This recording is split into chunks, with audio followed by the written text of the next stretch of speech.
भाइयों प्रणाम। मैं डॉक्टर चंद्रभान सिंह अयोध्या वासी। आज मैं आपसे बात करना चाहता हूं कि हम लोग हमेशा एक्टिव कैसे रहें। एक्टिव, ऊर्जावान ऊर्जावान कैसे रहें। हम लोग देखते हैं आए दिन काम करने की इच्छा तो होती है, लेकिन इतनी सुस्ती छाई रहती है, उठने का मन ही नहीं करता। बड़े बड़े खास खास काम पड़े रह जाते हैं, सोचते रहते हैं अभी करेंगे अभी करेंगे, फिर मन में आता थोड़ी देर बाद करेंगे, फिर मन में आता कल कर लेंगे, जल्दी क्या है। तो ये सब क्यों ऐसा हो रहा है? क्योंकि अंदर से मन तो हो रहा है, लेकिन शरीर के अंदर एक्टिविटी नहीं। शरीर के अंदर एक्टिविटी नहीं, पड़े रहते हैं आलस में। अजगर करे न चाकरी, पंछी करे न काम, दास मलुका कहिगे सबके दाता राम।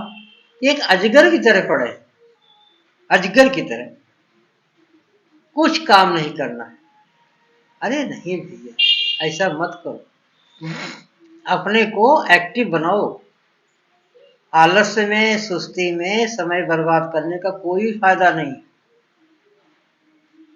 ऊर्जावान बनो। अब ये ऊर्जा कैसे आएगी आपके अंदर? मैं कुछ आपको आइडियाज दे रहा हूं, फार्मूले दे रहा हूं, तरीके बताऊंगा, और आप अगर इस फार्मूले पर चलेंगे, अपने जीवन में अप्लाई करेंगे, निश्चित ही आपका शरीर एक्टिव होगा, आपकी बॉडी हमेशा एक्टिव रहेगी। भले आप बूढ़े हैं, भले आप 80 साल के हैं, आप एक्टिव हो जाएंगे। बूढ़ों की बात छोड़ो, यहाँ बच्चे एक्टिव नहीं होते, आलस में पड़े रहते हैं। वो तरीका अपनाओगे तो क्या बूढ़े, क्या जवान, क्या बच्चे, सभी एक्टिव हो जाओगे। तो मेरे मन में आया कि कुछ एक एक्टिवनेस के ऊपर बात करें, क्योंकि सुस्ती के कारण हम ना अपना घर का कोई काम कर पाते हैं, ना समाज का काम कर पाते हैं, ना पढ़ाई कर पाते हैं। बस खाया और पढ़े, खाया और पढ़े। ये तो गलत है। तो क्या करना है? थोड़ा मेहनत तो करना पड़ेगा ना। एक चीज तो मैं ये कहूंगा कि हमेशा खाना जो है, भूख से एक रोटी कम खाना है। ज्यादा खाना, बार बार कुछ मुंह में डालते रहना, ये सुस्ती ज्यादा पैदा करता है। फालतू चीजें खाते रहते हैं लोग, खा खा के सुस्त हो जाते हैं। अरे इस पेट को खाने को पचाने का मौका तो दो। अगर पेट में खाना ढंग से नहीं पचेगा तो फालतू खाना लेट्रिन बन के बाहर निकल जाएगा। इसमें कितना नुकसान हो रहा है आप सोचो।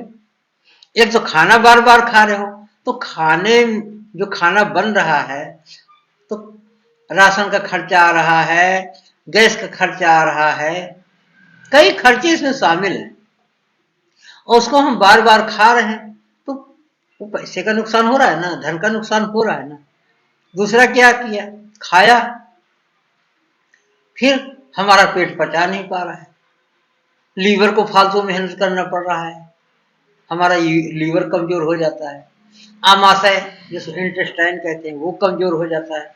अरे भाई फालतू काम अगर किसी को दोगे, उसका वर्कलोड बढ़ा दोगे, तो कैसे काम करेगा? तो हमें डबल नुकसान क्यों करना? खाने का नुकसान, खाना बनाने में टाइम लग रहा है, उसमें पैसा लग रहा है, उसमें गैस लग रही है, समय लग रहा है, और उस खाने को हम फालतू खा रहे हैं, तो हमारा पर शरीर परेशान है, जो पाचन क्रिया है वो मंद पड़ रही है। क्योंकि जब बार बार ठूस रहे हो खाना, बार बार ठूस रहे हो खाना, तो खाना कैसे पचेगा? अरे एक बार खाना खा लिया तो कम से कम 6 घंटे कुछ मत खाओ, कुछ मत खाओ, तभी ना हमारा खाना हमारे शरीर में अच्छी तरह पचेगा, हमारा लीवर अच्छे से काम करेगा, हमारी आमाशय ठीक से काम करेगी, हमारे पाचक रस जिनको हम एंजाइम्स कहते हैं वो अच्छे से काम करेंगे और खाना पचेगा। तो भाई इसको जीभ का स्वाद नहीं देखना है। अगर आप जीभ का स्वाद देखोगे तो बार बार खाते रहोगे। भाई जीभ पर तो कंट्रोल करना ही पड़ेगा। हम लोग स्वाद के कारण परेशान हैं। थोड़ी देर ये खाया, थोड़ी देर वो खाया, फिर मन कर रहा है यहाँ चलते हैं गोलगप्पा खा लेते हैं, कुछ देर मन कर रहा है हम चलते हैं कचौड़ी खा लेते हैं, कुछ देर मन कर रहा है चलो हम जलेबी खा लेते हैं, बैठे बैठे मन में आ रहा चलो हम लिमका पी लेते हैं, ठंडा पी लेते हैं। अरे क्यों इसको कूड़ादानी क्यों बना रहे हो पेट को? अच्छी चीज भी खाओगे ना, अगर अंदर जगह नहीं है ना और जबरदस्ती खा रहे हो ना, वो जहर का काम करेगा। तो आपको थोड़ा हो सकता है बुरा लग रहा हो, लेकिन अगर ये अच्छा लग गया, हमारी ये बात अगर आपके गले उतर गई, तो निश्चित ही आप स्वस्थ रहेंगे, निरोग रहेंगे, आप हमेशा एक्टिव रहेंगे और आपकी काफी बीमारियां भाग जाएंगी। मैं तो कहता हूं 75% बीमारियां हमारे गलत खान पान के कारण ही हैं।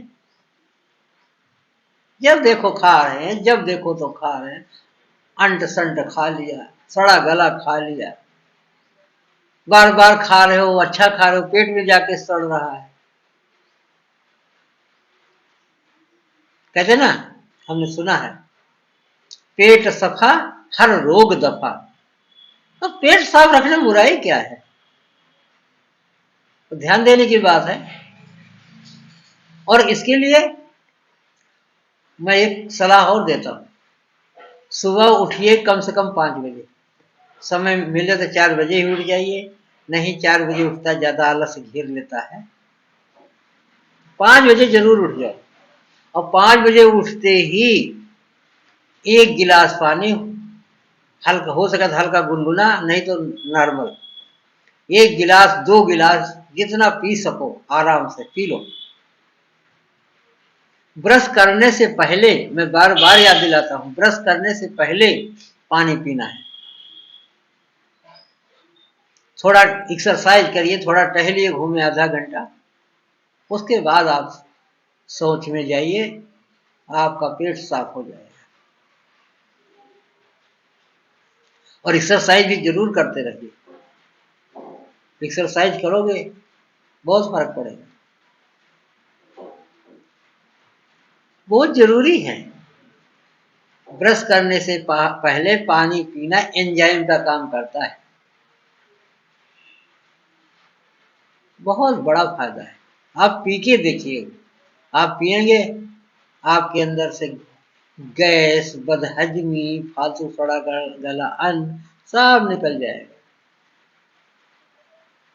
और सुबह के नाश्ते में तली भुनी चीजें बंद कर दीजिए, तली भुनी चीजें, फालतू ये ब्रेड खा लिया, वो ब्रेड खा लिया, पराठा खा लिया, पूरी खा लिया, नहीं, तली भुनी चीजें बिल्कुल बंद। स्वस्थ रहना है ना, एक्टिव रहना है, शरीर को के अंदर फुर्ती रखनी है, तो बंद करना पड़ेगा। खा खा के लोग बीमार हैं, लोग खा लेते हैं, सुस्त बने बैठे हैं, काम उठने का, हिलने का, डुलने का मन ही नहीं करता। तो भैया, भाइयों एवं बहनों, हाथ जोड़ के विनती है, हमारी इन बातों को ध्यान से सुनना और अपने जीवन में अप्लाई करना। और एक्सरसाइज भी आपको रोज करना है, 1 घंटा घूमो टहलो, थोड़ी बहुत एक्सरसाइज करो। सुबह का टाइम तो 1 घंटा आपका एक्सरसाइज में और पैदल घूमने टहलने में ही निकलना चाहिए। 1 घंटा, सिर्फ 1 घंटा, ज्यादा नहीं। और आधा घंटा आपको कम से कम पूजा पाठ में ध्यान देना चाहिए, क्योंकि जब हम पूजा पाठ करते हैं तो उसका भी असर हमारे शरीर पर सकारात्मक होता है।